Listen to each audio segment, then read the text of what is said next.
irmãos, desculpem aí os minutos de atraso, mas que bom que nós podemos entrar agora online com vocês, tá bom? Fazendo essa live da nossa escola dominical, estudando o livro de Filipenses. Então, hoje pela manhã, nós vamos trabalhar Filipenses capítulo de número 2, versículos de números 12 até o versículo de número 18. Eu quero cumprimentar a todos que estão chegando agora. Bom, peço desculpa por não ter postado ainda o material de apoio aos estudos que vocês estão tendo, mas eu estou terminando, tá bom? Foi uma semana um pouco corrida, com alguns entraves em relação à internet, mas se Deus quiser, estarei postando esse material em PDF para você ficar usando em cultos domésticos, tá bom? Ou no estudo bíblico pessoal. E também você já pode estar aproveitando para rever os nossos vídeos, tá bom? As mensagens, tanto no domingo de manhã quanto no domingo à noite, lá na nossa página do Facebook. Vocês que estão estão ouvindo agora pela manhã, pelo Instagram, vocês têm um link lá na nossa página, no nosso perfil, e vocês podem clicar lá e ter acesso à nossa página do Facebook. Tá bem? Vamos fazer uma oração? Agradecendo ao Senhor por ter nos sustentado até aqui. Senhor Deus e Pai, eu te louvo pela vida de cada homem e mulher que está nos ouvindo nesta manhã de domingo. Que o Senhor continue abençoando e dirigindo-nos os passos. Precisamos muito de Ti. Rogamos pelas nossas autoridades, rogamos pelos profissionais que estão atuando, estão na linha de frente, por isso o maior risco de contrair esta doença. Te peço pelos corações desanimados, reavive-os, realegre-os. Te peço por aqueles que estão em pé. Mantenha-os assim, porque só o Senhor pode sustentá-los. Muito obrigado, Senhor, por tudo. Fica conosco, em nome do Senhor Jesus Cristo, nos abençoando com a Tua palavra, nos enchendo com o Teu Espírito Santo, e nos fazendo sábios na geração que estamos vivendo. Em nome de Cristo Jesus eu te peço e te agradeço. Amém. Eu vou atualizar minha página aqui do Instagram, até para estar acompanhando um pouco como vocês estão recebendo, tá bom? A nossa imagem, a nossa transmissão. E ao mesmo tempo, posteriormente, tá bom? Se alguém quiser deixar algum comentário, se alguém quiser deixar alguma pergunta, você pode deixar isso, tá bom? Posteriormente, para estarmos aí respondendo. Então, desde já, tirar aqui meu áudio, pronto. Então, bom dia, Pastor Rafael, e bom dia, Naldo, né? Estamos vendo vocês aí, graças a Deus, que o Senhor abençoe a vida de vocês que estão nos acompanhando. Que maravilha, graças a Deus. Vamos, então, entrarmos já na nossa lição. Digo para vocês que tem sido muito desafiador estar estudando a carta aos Filipenses, uma carta que eu já pude pregar, uma carta que nós cristãos temos uma aproximação muito grande, tanto pelo tema da alegria, quanto às vezes bem aplicado ou mal aplicado. Todo mundo conhece Filipenses 4,13, todo mundo conhece. Mas ao refletir um pouco sobre essa carta, algumas questões que eu não sabia que existiam estão sendo descobertas por mim. E a profundidade, tá bom, que essa carta possui é muito maior do que aquilo que eu achei que eu já tinha chegado. Então eu louvo ao Senhor pela oportunidade de estar trabalhando com vocês, tá bom, essa carta. Vamos então rapidamente pegar a primeira parte, tá bom, do versículo de número 12 e entender por que Paulo colocou aqui. Então vamos lá. Assim, pois, amados meus. A palavra pois, usada aqui pelo apóstolo Paulo, está trazendo uma conclusão daquilo que Paulo está desenvolvendo. Pastor, e o que é que Paulo está desenvolvendo? Ok, meus amados irmãos, eu estou seguindo o esboço, tá bom, da Bíblia de Estudo anotada e expandida. É uma Bíblia que eu indico você comprá-la para que você possa aprofundar assim os seus estudos. Eu quero rapidamente também complementar aí Carlos Wagner, Carlinhos, que bom termos mais uma vez sua presença aí. Nós também temos a Daça aí acompanhando. Que bom, a Daça. Deus abençoe e te dê sabedoria e crescimento na palavra dele. Então, irmãos, essa carta, Paulo escrevendo da prisão, algumas pessoas, muito interessantes, colocam essa carta como a última carta que Paulo teria escrito, né? Que na minha concepção teria sido 2 Timóteo, ou então entre 2 Timóteo e, digamos, Filemão, Paulo já envelhecido. Mas alguns estudiosos colocam essa carta como a última carta que Paulo teria escrito. Então, bem interessante, porque colocando nesse contexto, nós podemos ver que Paulo, já no limiar, digamos assim, ao raiar o final da sua vida, se essa carta for contextualizada no período em que Paulo está próximo da morte, então nos torna mais ainda atrativa a ideia do apóstolo Paulo estar se mostrando alegre com o que está acontecendo. A carta aos Filipenses, como eu já mencionei, ela é chamada de carta da alegria. Ela tem outras temáticas, mas a expressão da alegria, ela se sobressai por diversas razões, porque Paulo está preso e assim ele procura aprender a como viver alegre na presença de Deus. Há uma obra, é uma obra infanto-juvenil. Bom, é uma obra que, eu não sei se ainda estão indicando nas escolas para as pessoas lerem, é a obra chamada Poliana. Tem Poliana menina e Poliana moça. Acho que a autora é Eleanor Potter, certo? Essa obra foi traduzida para o português aqui do Brasil por Monteiro Lobato, pelo menos a edição que eu tive acesso na escola. E Poliana, ela é uma filha de um missionário presbiteriano nos Estados Unidos, lá pelos idos de 1800, mora no oeste, digamos assim, americano, perde a mãe. O pai tem que dividir os cuidados para com ela e para com a igreja.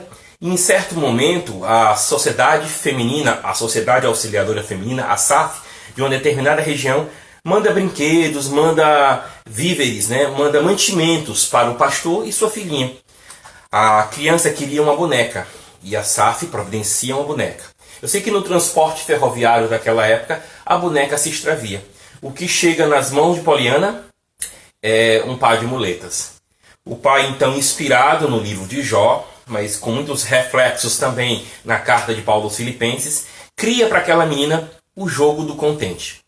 O jogo do contente é, apesar de toda a tristeza que você estiver tendo no seu coração, apesar de toda a angústia que queira apoderar-se da sua razão de viver, o pai dela a ensinou a sempre procurar o lado bom das coisas. E como é que uma criança pequena vai tirar o lado bom de um par de muletas? Bom, a resposta do pai dela foi que uma criança que não podia correr e que sonhava com uma boneca, sonhava com um brinquedo, agora tinha uma boneca para brincar.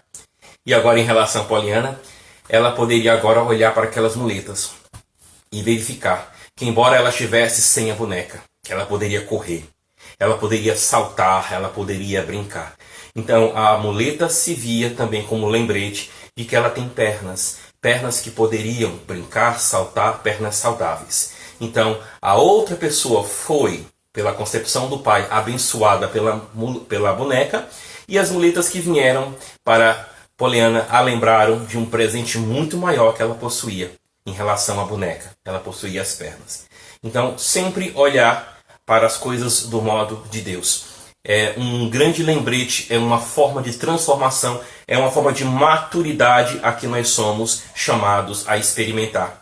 Então, o apóstolo Paulo, se esta carta tivesse sido escrita no período em que ele está na sua última prisão, o apóstolo Paulo demonstra a maturidade que deve acompanhar a todos nós, a maturidade de sempre olharmos a vida com os olhos de Deus. Eu convido você então a refletir, a voltar para os vídeos anteriores, a você mesmo ler em casa essa carta aos Filipenses e tentar descobrir isso. Rogue ao Senhor para que você aprenda a olhar as coisas do modo de Deus, para que nós façamos as coisas do modo de Deus. Que a palavra e o Espírito Santo nos acompanhem nessa atividade. Eu também quero cumprimentar, que eu já estou vendo aí, o seminarista Wesley. Que bom ter você aí. Há outras, ao todo nós temos 13 pessoas assistindo essa live, que bom. Eu sei que tem mais irmãos aí, viu? Então vamos lá. Se você puder deixar o seu recado, se você puder deixar o seu oi, bom, sua curtida aí, vai ser interessante. Sabemos que temos essas pessoas até para poder cumprimentarmos você. Mas vejamos, se esta carta foi escrita nesse período ou não, o que chama a atenção é que há um período de tribulação, há um período de aprisionamento. Paulo não está livre, de maneira que possa sair para onde quiser. O apóstolo Paulo está ali, então ele orienta aquela igreja que tão especialmente tem trabalhado em favor dele. Lembrem que essa igreja foi fundada, se você voltar a história até Atos, capítulo de número 16, com a convenção tanto de Lídia, também foi formada pela convenção do carcereiro de Filipos e de sua família. Eles estão ali entre a base daquela igreja. Depois sabemos pela carta que Paulo escreve que que haverá uma líder chamada Evódia, uma líder chamada Sintique e um homem que o apóstolo Paulo tem um grande apreço chamado Clemente. Quase Cícero Clemente, viu, irmão Cícero? Bom, seu xará aí nas escrituras, um homem chamado Clemente, a quem o apóstolo Paulo tem um grande apreço. Então essa igreja era uma igreja que estava envolvida com o apóstolo Paulo e uma igreja que o apóstolo Paulo tinha um cuidado muito grande. Lembrem que essa carta tem um tom muito pessoal na hora de falar. Nós temos um retrato de Paulo aqui que muitas vezes nós não vemos em outras cartas. Mas sigamos. O apóstolo Paulo então mostra que a situação que ele tem vivido tem proporcionado a chance de pregar mais o evangelho e chegar até camadas onde ele não sabia que poderia chegar. Há uma certa semelhança com aquilo que estamos vivendo.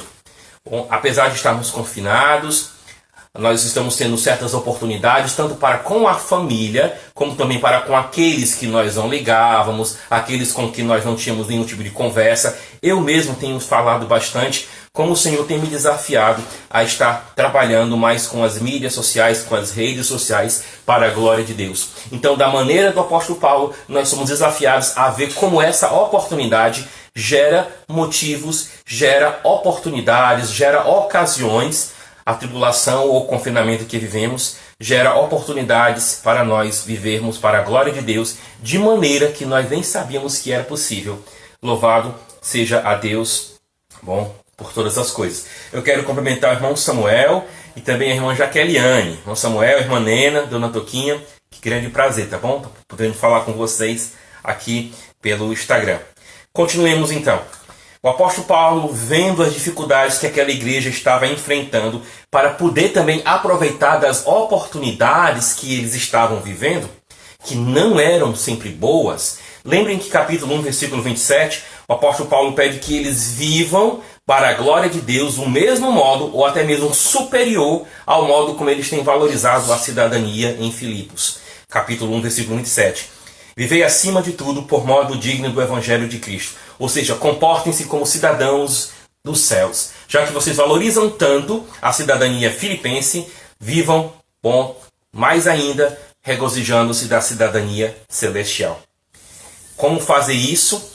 Fazendo isso, olhando para o exemplo de Cristo.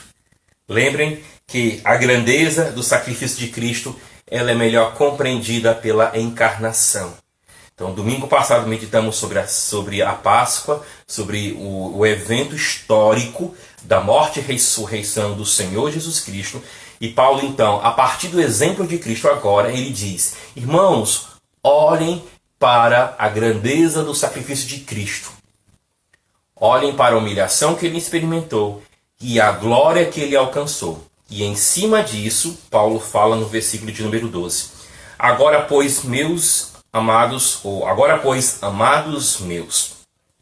O apóstolo Paulo, mais uma vez, chama a atenção, lendo agora o restante do versículo, pelo grande desejo que ele tinha de estar presente com os irmãos daquela igreja em Filipos. Pois ele diz assim: como sempre obedecestes não só na minha presença, porém muito mais agora na minha ausência. Paulo estava separado dos irmãos a quem ele tanto amava. Mas ele esperava que aqueles irmãos fossem obedientes à palavra de Deus, ainda que Paulo não pudesse estar próximo deles, chorando com eles, exortando-os, alegrando-se com eles. O apóstolo Paulo deseja esta comunhão com os irmãos. Deseja tanto que no texto que vamos trabalhar à noite, o apóstolo Paulo envia duas pessoas que possam levar, digamos assim, a presença dele, de modo que Paulo pode se alegrar mais ainda de estar em comunicação com os irmãos. Mas isso fica para o estudo da noite, tá bem? O fato é, Paulo deseja, Paulo inspira, tá bom, nos outros também esse desejo para que estejamos juntos. E em cima desse desejo, mesmo ele estando separado dos irmãos, o apóstolo Paulo deixa uma exortação para mim e para você. Ele diz: desenvolvei a vossa salvação com temor e tremor. Então, nós, sim, precisamos da comunhão com os irmãos. Sim, nós precisamos que líderes estejam sempre conosco, que irmãos de oração estejam compartilhando conosco das nossas lutas. Mas parece que há momentos, como o apóstolo Paulo mostra, em que nem sempre é possível termos as pessoas que amamos do lado. Nem sempre é possível ter a presença física do outro no seu lado. Para nós, Igreja Ocidental, essa quarentena ou esse confinamento tem sido de forma desesperadora experimentado. Mas lembremos de quanto a igreja perseguida, a igreja oriental, de certo modo, ela tem experimentado já separação uns dos outros. Irmãos que não podem se ver porque os governos proíbem suas reuniões, irmãos que não podem se ver porque, caso façam reuniões, essas reuniões podem levá-los à prisão e assim à separação da família. Está vendo como há algo similar ao que nós estamos vivendo? Daí eu incentivo você a estar orando pela igreja lá da chamada Janela 1040. Estamos experimentando agora um tipo de confinamento, mas eles têm experimentado historicamente isso por causa dos governos opressores que têm estado sobre aqueles países. Mas vamos lá. Então, nem sempre teremos pessoas ao nosso lado para estar nos orientando. Nem sempre teremos os nossos líderes falando conosco face a face. Mas apesar de não termos essas pessoas sempre do nosso lado ou junto a nós, a ideia que o apóstolo Paulo diz é, em qualquer que seja a ocasião, quer eu esteja presente, quer não, existe um mandamento para que você, cristão, cresça para a glória de Deus. A palavra utilizada aqui por desenvolver é a palavra que vai ser trabalhada também, elas têm a mesma raiz no versículo de número 13. Desenvolver no versículo 12 e efetua no versículo de número 13. Aí chama a atenção de cada um de nós para a obra que Deus está realizando na minha e na sua vida. Alguns tomam esse versículo como a santidade que nós devemos estar nos interessando e buscando para crescer. Quando Paulo diz desenvolver a vossa salvação com tremor e temor, a obra que Deus já começou na sua vida, que você olhe e perceba o quanto você é responsável diante de Deus por demonstrar um comportamento não para pagar pela obra da salvação, porque essa obra foi paga pela morte de Cristo. Mas quando nós somos chamados à família de Deus, quando nós somos chamados a pertencer ao exército dos céus, quando nós somos chamados para pertencer ao povo de Deus, nós devemos apresentar um caráter que corresponda àquilo que está por trás de quem nos alistou, como o apóstolo Paulo diz para Timóteo, que você procure agradar aquele que alistou. Os soldados dessa terra procuram honrar seus generais. Os professores dessa terra têm os alunos que se sobressaem e aquilo é honra para ele. Os pais dessa terra se regozijam quando os filhos obedecem seus mandamentos ou suas ordens. Mais ainda, nós devemos ter um cuidado de mostrar no nosso comportamento quem nós somos. Então, em um momento de confinamento, que ninguém sabia mais o que fazer em relação ao apóstolo Paulo, Paulo para eles e diz, olha, como é que vocês estão agindo? Como é que vocês estão agindo? Como é que está a obra de Deus realizada na minha e na sua vida? Eu espero que você, nesse instante, já que não tinha antes, tempo para dizer que não podia ler a Bíblia, coloque sua leitura da Bíblia em dia. Se antes você dizia que não tinha tempo para parar para conversar com seu cônjuge, ou então com seus filhos para orar com eles, agora você pode parar e você pode fazer. E você, membro de uma igreja local, você pode pegar o seu smartphone, você pode pegar o seu celular, fazer uma videochamada ou fazer uma chamada apenas de áudio e falar com aquelas pessoas que muitas vezes você vai na igreja, chega, não consegue nem ver, vai embora e às vezes passa de mês sem falar com aquelas pessoas. Usemos o tempo que Deus tem nos dado para desenvolver, para praticarmos, para correspondermos por amor, por humildade, em reconhecimento daquilo que Deus tem feito na minha e na sua vida. Desenvolvam a vossa salvação com temor e tremor. A obra de Deus está sendo realizada na minha e na sua vida e nós somos chamados a corresponder eticamente, a corresponder de maneira bíblica àquilo que Deus nos chama para vivermos. E como eu mencionei, a palavra que está no versículo de número 12, como desenvolvei, tem a mesma raiz da palavra efetua no versículo 13. E a palavra no versículo 13 diz assim, porque Deus é quem efetua em vós tanto querer como realizar, segundo a sua boa vontade. Então, por um lado, nós temos um mandamento para que os cristãos pratiquem a doutrina, pratiquem a sua fé. Do outro lado, nós somos chamados a pensar que nós não devemos nos orgulhar por aquilo que já fizemos ou por aquilo que podemos fazer. O texto chama a atenção para a responsabilidade. desenvolvei. Mas o texto também diz que nós só podemos fazer isso porque Deus já começou a sua obra em nós. Deus começou a sua obra em nós. Lembra de Filipenses 1,6? O apóstolo Paulo diz assim: estou plenamente certo de que aquele que começou boa obra em vós há de completá-la até o dia de Cristo.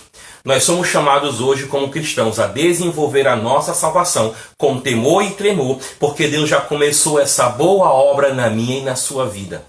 Ele tanto trabalhou, o texto diz aqui, ele tanto trabalhou em minha vida, as minhas emoções, o meu querer, como também a minha vontade, a minha volição, o meu desejo, como diz. Deus é quem realiza em nós tanto o querer como o realizar. Deus está trabalhando, está transformando a sua vida. Que você sinta Deus realizando isso na minha e na sua vida. E que você, por incrível que pareça, Deus sendo todo-poderoso, na relação que nós cristãos temos com Ele, de acordo com o que diz o texto de 1 Tessalonicenses, capítulo de número 5, versículo de número 19, nós às vezes podemos teimar, às vezes nós podemos dizer: Senhor, tu queres que eu vá para a direita? Pois eu quero ir para a esquerda. O Senhor quer que eu desenhe colorido, eu quero usar a escala de cinza. A gente, de um certo modo, vejam como esse Deus é amoroso, mas ao mesmo tempo chama atenção para a consequência das nossas ações. Em alguns contextos, os cristãos podem viver de forma que o apóstolo Paulo chama de apagar a ação do Espírito Santo. 1 Tessalonicenses capítulo 5, versículo de número 19. Não apagueis o Espírito. Paulo está chamando a atenção aqui dos filipenses para que eles, de certo modo, não apaguem a ação que o Espírito Santo está realizando entre eles. Por isso chama a atenção deles: desenvolvei. E ao mesmo tempo pede que eles olhem para a fonte desse desenvolvimento, dessa obra que foi começada na vida deles. E qual é a fonte dessa obra? É o Deus Todo-Poderoso e Amoroso, que começou em nós uma boa obra, que começou em nós trabalhando em nossas vidas, tanto o querer quanto o efetuar, segundo a sua boa vontade. E que obra é essa que Deus está realizando na minha e na sua vida? De tantas áreas que Paulo poderia chamar a atenção para que os filipenses procurassem santidade, ele, na minha opinião, usa talvez a área mais improvável, que se eu não tivesse lido ainda Filipenses, eu não citaria. Olha, seria interessante Deus trabalhar na vida deles na área sexual. Seria interessante Deus trabalhar na vida deles na questão financeira. Seria interessante Deus trabalhar na vida deles em área A, B, C ou D. E se eu não tivesse lido Filipenses, eu chutaria uma área totalmente diferente do que está aqui. Porque o que o apóstolo Paulo chama a atenção, que eles desenvolvam a salvação deles com temor e tremor, sabendo que Deus é que está trabalhando na vida deles. Em que área Paulo especificamente pede que eles prestem atenção, desenvolvam a santidade, desenvolvam a salvação e eles reconheçam que Deus está trabalhando na vida deles? Aí você percebe um pouco as estruturas daquela igreja, que é considerada como uma igreja que auxiliava missões, mas que ao mesmo tempo era uma igreja que estava passando por ruínas, ou então, melhor dizendo, rachaduras. Essa é a palavra que eu queria usar. Rachaduras. Por quê? Porque quando Paulo dá o primeiro mandamento, que nos ajuda a explicar o que é desenvolver a vossa salvação, o primeiro mandamento que o apóstolo Paulo dá vai para as nossas relações interpessoais.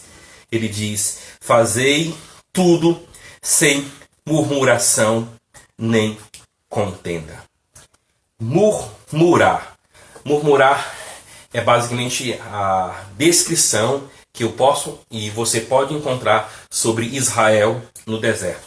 Eu quero rapidamente tocar em duas referências aqui. A primeira delas é Êxodo, capítulo de número 16, versículo de número 7.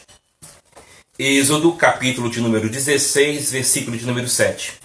Diz assim: e pela manhã vereis a glória do Senhor, quando ouviu as vossas murmurações. Pois quem somos nós para que murmureis contra nós? O contexto está nos mostrando que o povo estava reclamando por não ter o que comer.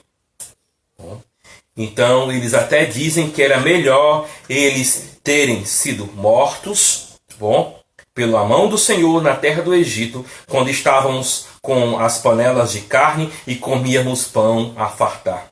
Pois nos trouxeste a este deserto para matardes de fome toda essa multidão.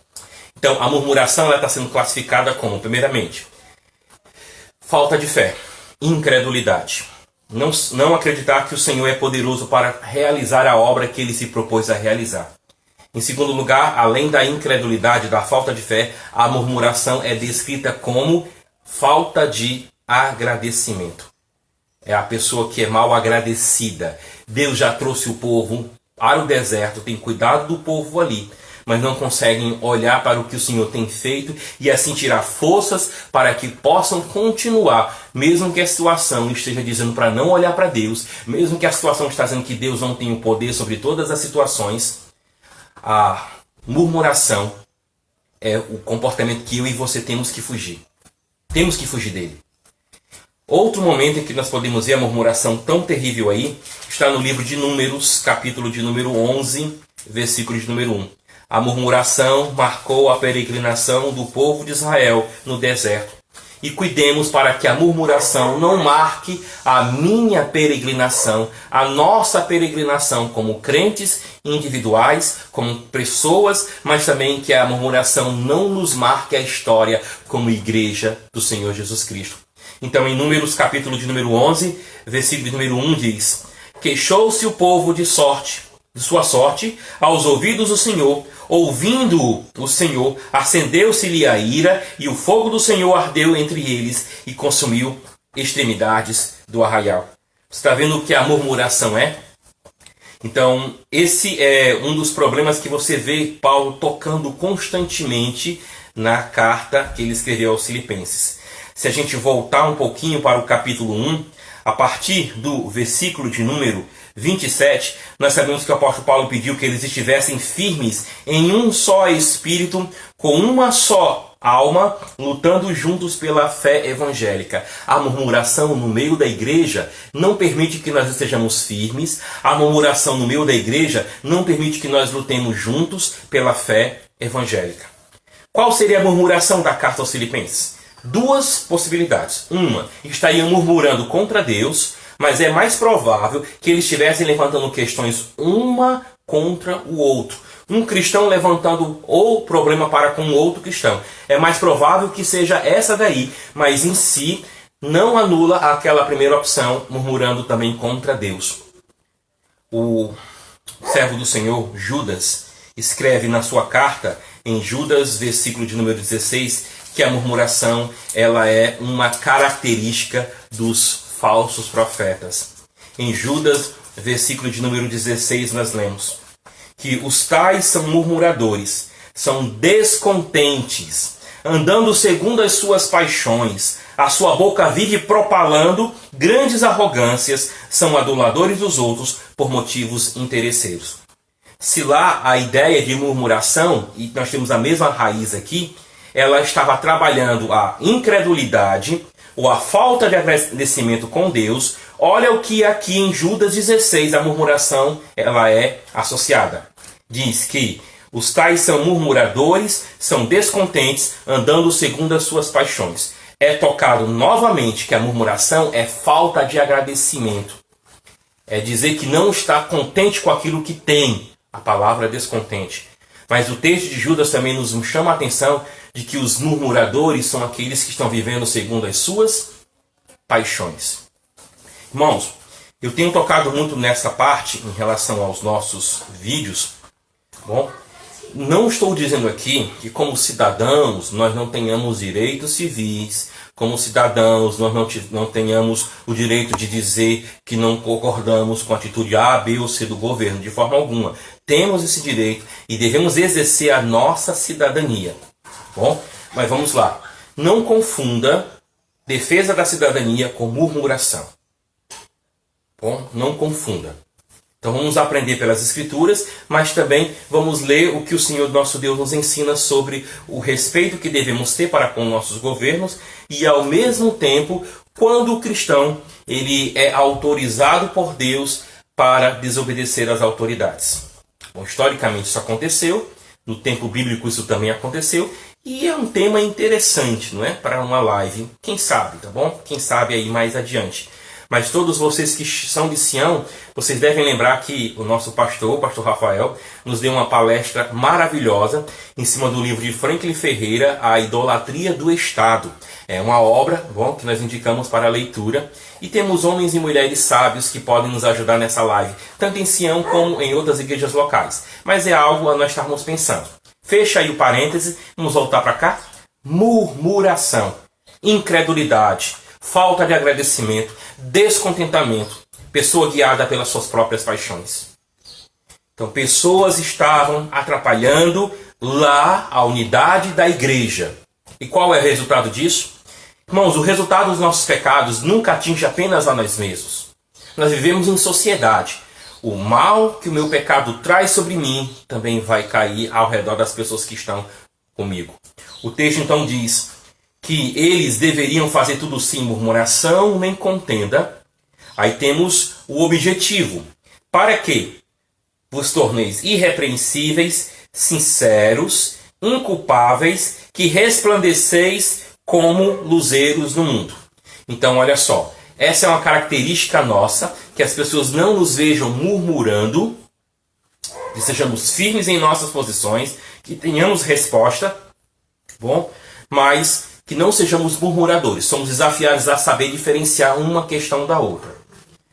Ele também diz que quando nós estamos vivendo sem murmuração, versículo número 16 diz que nós estamos preservando a palavra da vida. Capítulo 2, versículo 14, 15 e 16 é uma frase só. Fazer tudo sem murmuração e contenda. É ser luz nesse mundo e ao mesmo tempo é viver praticando a palavra de Deus. Antes de nós falarmos qualquer coisa, bom, tentemos usar essas portas. É verdade o que vamos falar? Segundo, isso vai ser falado com amor? Terceiro, Jesus falaria isso? São 3 portas que nós usamos para ensinar as crianças a saber o que dizer. Reflita nisso, bom? Reflita nisso. É verdade, será dito com amor e temor. E por último, Jesus falaria, agiria dessa forma, porque Jesus é o padrão para mim e para você. O servo que foi fiel a Deus, conforme Paulo ensinou em Filipenses 2, do 5 até o 11. Ele é o padrão para que a igreja de Filipos não viva em murmuração. Jesus é o padrão para que eu e você não vivamos em murmuração. Ele é o padrão. Ele é o padrão estabelecido aqui. E o apóstolo Paulo chama a atenção. A murmuração pode manchar tanto a vida de um crente, que o apóstolo Paulo usa no final do versículo 16, uma das expressões que me deixa com medo. É uma daquelas passagens que quando eu falo parece que tem um peso sobre meus ombros querendo me empurrar para baixo. A coluna começa a doer, dá um frio na barriga. São as palavras que dizem: não murmureis. Vamos pegando lá o versículo 14. Fazei tudo sem murmuração. Pegando o final, o versículo 16. Para que no dia de Cristo eu me glorie de que não corri em vão, nem me esforcei inutilmente. O apóstolo Paulo quer deixar bem claro para eles a lição de viver sem murmuração. E o apóstolo Paulo deixa bem claro essa lição para eles, de modo que eles agora se colocassem diante de Cristo. Quando Cristo vier para trazer à igreja, tá bom, seus galardões. Segundo Coríntios capítulo 5, versículo 10, o tribunal de Cristo, o dia de Cristo. Paulo pede que eles não murmurem, vivam sem murmuração, para que quando eles chegarem diante de Cristo, Paulo não possa olhar para eles e achar que a obra que Paulo fez entre os filipenses foi em vão. Quer dizer, a murmuração pode pôr em risco a obra que eu e você temos feito. A murmuração pode colocar em risco. De maneira que a gente quer tentar apresentar para Deus uma coisa boa, mas a murmuração pode estar estragando tudo que eu e você estamos fazendo. Isso é tão perigoso que poderia ser comparado, sabe o quê? A pessoa lá em Mateus capítulo 25, que pega um talento dado lá pelo seu Senhor, e em vez de fazer esse talento frutificar ou aumentar, ele esconde. O que é que você está fazendo com a sua vida? Você está murmurando? Para de fazer isso. Pegando a ilustração que demos no início da mensagem, aprenda a jogar o jogo do contente, lá do livro Poliana, de Eleanor Potter. Aprenda a olhar para as coisas do jeito de Deus. Não murmure. Não murmure. E se para você isso é uma marca do seu caráter, dobre o seu joelho e diga: Senhor, quebranta o meu caráter, muda a minha vida. Porque murmuração não pode ser uma marca da minha e da sua vida. Porque isso vai fazer a nossa igreja ruir. Porque isso vai separar pessoas de você. E isso pode se construir um mal tão grande na sua vida, que de maneira você pode estar estragando o que Deus está realizando na sua vida. Você pode estar estragando a obra que deveria subir à presença de Deus como um perfume suave às narinas de Deus. Isso pode estar sendo um peso bom na alegria, ou um grande distanciamento daquilo que Deus está fazendo. Eu tenho marcado as referências onde o apóstolo Paulo constantemente tem falado sobre correr em vão. Então, se o apóstolo Paulo tinha esse receio, quem sou eu para achar que eu posso levar a minha vida cristã de qualquer jeito, de maneira que quer eu esteja murmurando, quer não, a vida é minha, eu faço o que eu quiser, pastor. Paulo está muito, mas muito, muito preocupado com o testemunho daqueles homens em relação à murmuração. Eu fico também preocupado com a sua vida, eu fico preocupado com a minha vida, com a murmuração que eu e você podemos estar produzindo. Isso pode estar deixando as pessoas ao nosso redor, sabe o que? Azedas, descontentes. E isso, irmãos, e isso é contagiante. Se você seguir a história lá de Números, capítulo de número 11, a murmuração que o povo fez a Deus. O capítulo 12 tem mais pessoas murmurando contra Deus. Capítulo 13 e capítulo 14. São os capítulos que mais marcam na história do livro de Números. Mas ao mesmo tempo são capítulos tristes. São capítulos prova da murmuração. Esse não era o mal, tá bom? Apenas que a igreja de Filipos estava sujeita a passar, não. A igreja de Corinto também estava sujeita a passar por situação de viver em murmuração diante do nosso Deus. Diz 1 Coríntios capítulo 10, versículo 10. Nem murmureis como alguns deles murmuraram, e foram destruídos pelo exterminador. A murmuração é um mal constante, presente, que devemos estar lutando contra ele. E quando nós estamos passando por situação de dificuldade, é uma das situações mais propícias a nós nos tornarmos murmuradores. É quando nós estamos passando por dificuldade. É quando nós estamos sofrendo, é quando nós não temos o que nós queremos, ou quando as coisas não são feitas do meu e do seu jeito. Olhe para Cristo que não murmurou. Mesmo que você tenha uma opinião, mesmo que essa opinião, tá bom, seja até boa, não murmure. Isso não dá a você nem a mim o direito de murmurarmos. Mas está vendo alguma coisa errada? Bom, você pode falar com a pessoa. Está vendo alguma coisa errada? Antes, dobre os joelhos e peça a Deus misericórdia para aquele irmão e misericórdia também para você não fazer a mesma coisa. Fujam da murmuração, porque isso vai manchar, se nós não fugirmos, o nosso testemunho nessa terra, e a murmuração vai fazer também com que nós nos envergonhemos diante do nosso Senhor e Cristo na vinda dele, no dia em que ele vier a nos dar os galardões, ou dizer que nós perdemos galardões. Paulo termina os versículos de número 17 e 18, que tanto é uma conclusão para esse trecho, como também vai servir para introduzir o texto da noite. Vamos rapidamente nele. Entretanto, mesmo que seja eu oferecido por libação sobre o sacrifício e serviço da vossa fé, alegro-me, e com todos vós me congratulo. Assim vós também, pela mesma razão, alegrai-vos e congratulai-vos comigo. Paulo vai usar, talvez essa seja uma das explicações, eu não li todas as explicações, mas lembre que no início da mensagem eu mencionei que algumas pessoas acham que essa carta aos Filipenses foi escrita no final da vida de Paulo. Há uma semelhança muito grande entre o que Paulo está dizendo aqui de ter a sua vida como que derramada. Lembrem que havia sacrifícios de animais mortos. Lembra que havia sacrifícios, tá bom? Onde o animal era deixado vivo, como o segundo bode que era deixado no deserto. Um primeiro bode era morto, o segundo era deixado no deserto. Lembra que existem certos sacrifícios que traziam alimentos, grãos, o produto da terra. Mas também havia sacrifícios com líquidos. Algo era derramado diante da presença do Senhor, como forma de agradecimento, como forma de regozijo.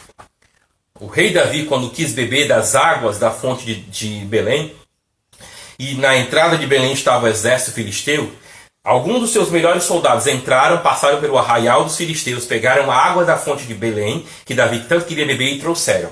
Quando Davi soube daquilo, ele considerou aquela água tão cara como o preço de sangue, que ele não bebeu. Ele derramou na presença de Deus como adoração.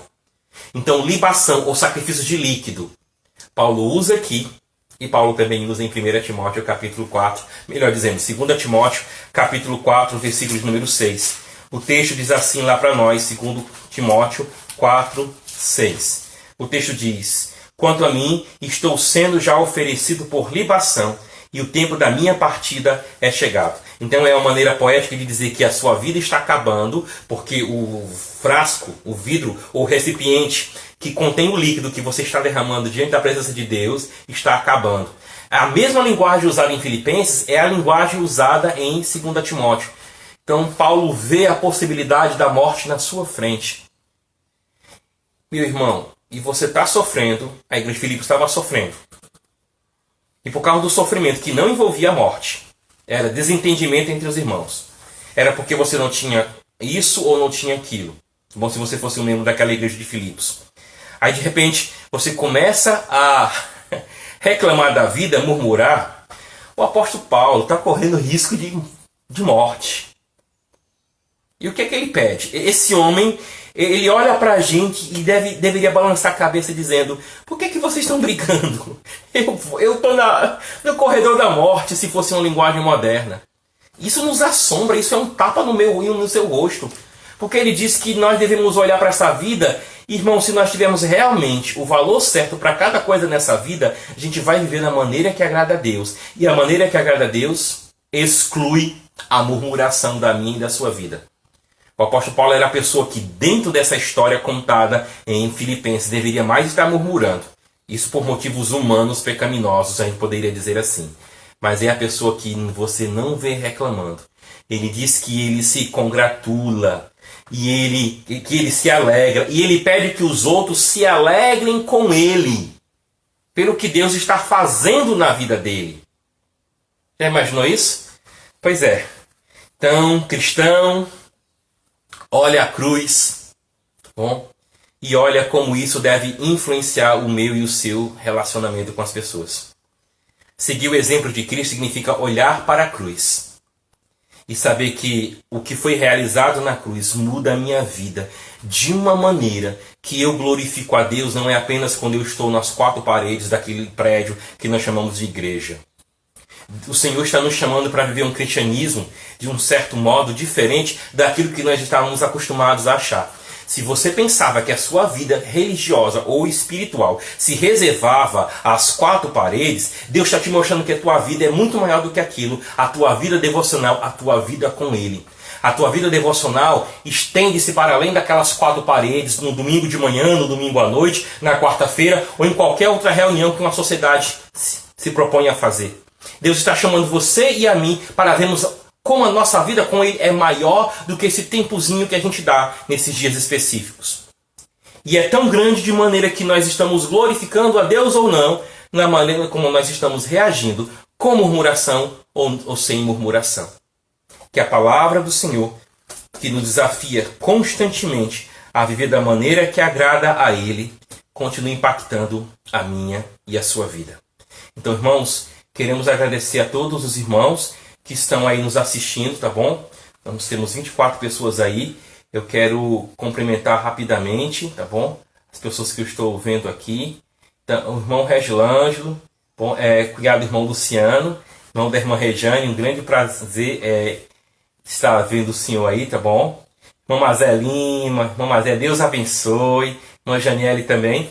E temos, olha só, irmão Teles e a missionária Jane Lendo, os missionários aí, que prazer, tá bom? Tá tendo vocês aí ouvindo a nossa mensagem. Um grande abraço.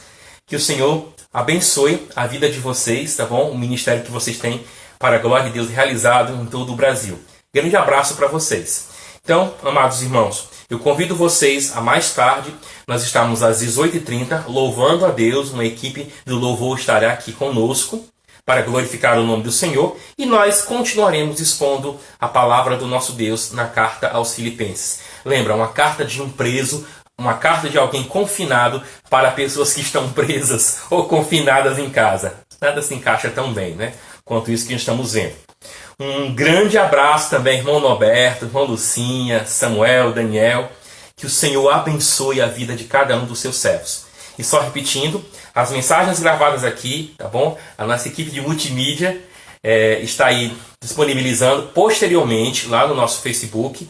Irmãos, e para a glória de Deus, tá bom? Em nome do Senhor Jesus Cristo, eu vou terminar o material de apoio para vocês reverem essas mensagens e poderem também ter um roteiro para vocês estarem acompanhando e preenchendo. Eu vou fazer mais uma oração e quero agradecer mais uma vez a todos vocês e também convidá-los para mais tarde, às 6h30, bom? Todos nós estamos presentes aí para glorificarmos o nome do Senhor nosso Deus. Então, vamos lá. Santo Deus, como é maravilhoso estar na Tua presença. Eu louvo pelas pessoas que estão nos ouvindo agora, ao vivo, nessa live, mas também quero pedir por aqueles que vão, depois de gravada esta mensagem, ouvir, Pai amado, no Facebook, em qualquer outra rede. Que o Senhor nos ensine a, como cristãos, vivermos da maneira que Te glorifica nesse mundo. Que nós oremos por nossas autoridades, oremos pelo nosso próximo e venhamos a nos propor, Senhor, a estar ajudando aqueles que estão ao nosso redor, da maneira que o Senhor permite, da maneira que o Senhor nos capacita. Fica agora com cada um destes Teus servos e servas, e de todos aqueles que ainda não clamam pelo Teu nome, Senhor Jesus. Que Tua paz poderosa esteja na vida deles. Pai, que através dessa mensagem as pessoas creiam no Senhor Jesus Cristo e também recebam do Teu Espírito Santo e tenham a paz que eles tanto procuram. Que eles tenham, Senhor, sim, a direção que eles necessitam nesta hora. Fica conosco, nos abençoa. Em nome do Senhor Jesus Cristo. Amém. Então, que o Senhor abençoe a todos vocês, tá bom? E tenham um bom restante de domingo para a honra e a glória do nome do Senhor. Então, irmãos, até mais. Um grande abraço.